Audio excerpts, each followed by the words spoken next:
காலை வரை காதல். கிறிஸ்துவுக்குள் பிரியமானவர்களே, மக்கள் காதல் என்பதை கலந்துரையாடும் போது அடிக்கடி பயன்படுத்துகிறார்கள்.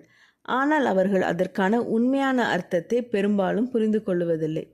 ஒருவர் சொல்கிறார், நான் உன்னை மிகவும் நேசிக்கிறேன், அதனால் உன்னுடன் சேர்ந்து ஒன்றாக இருக்க விரும்புகிறேன் என்கிறார்.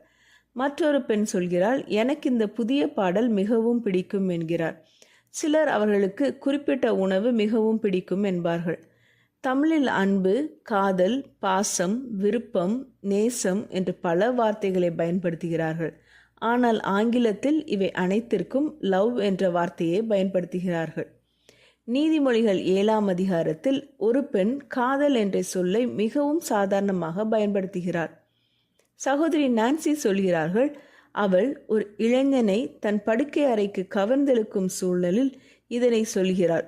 மேலும் அவள் என்ன பேசுகிறாள் என்பது அவளுக்கு புரியவில்லை என்பதை அவளுடைய வார்த்தைகள் காட்டுகின்றன. உண்மையான காதல் என்பது வாங்குவதை விட கொடுப்பதை பற்றியது. அவள் வா இன்பங்களில் பூரிப்போம் என்கிறாள். அவள் உடனடி மனநிறைவை விரும்புகிறாள். இந்த தடை செய்யப்பட்ட பழத்தின் இன்பங்கள் நீடிக்காது என்பதை பற்றி அவள் கவலைப்படவில்லை. அவள் விடியற்காலம் வரைக்கும் சம்போகமாயிருப்போம் என்கிறாள். அன்பு என்பது அர்ப்பணிப்பு பற்றியது. அது மற்றவர்களின் சிறந்த நலனை நாடுவது பற்றியது. அது வாங்குவதை விட கொடுப்பது பற்றியது. ஜெபம் செய்வோம்.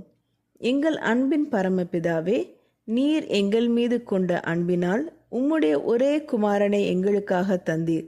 அதற்காக உமக்கு நன்றி. நாங்களும் உம்மை போலவே மற்றவர்கள் மீது அன்பு காட்ட பெறுவதில் அல்ல, கொடுப்பதில்தான் உண்மையான அன்பு உள்ளது என்று நாங்கள் புரிந்து கொள்ள உதவும். இயேசுவின் மூலம் ஜெபிக்கிறோம் பரமபிதாவே, ஆமீன்.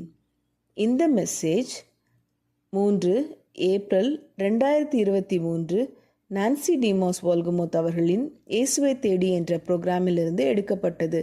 கர்த்தர் உங்களை ஆசீர்வதிப்பாராக.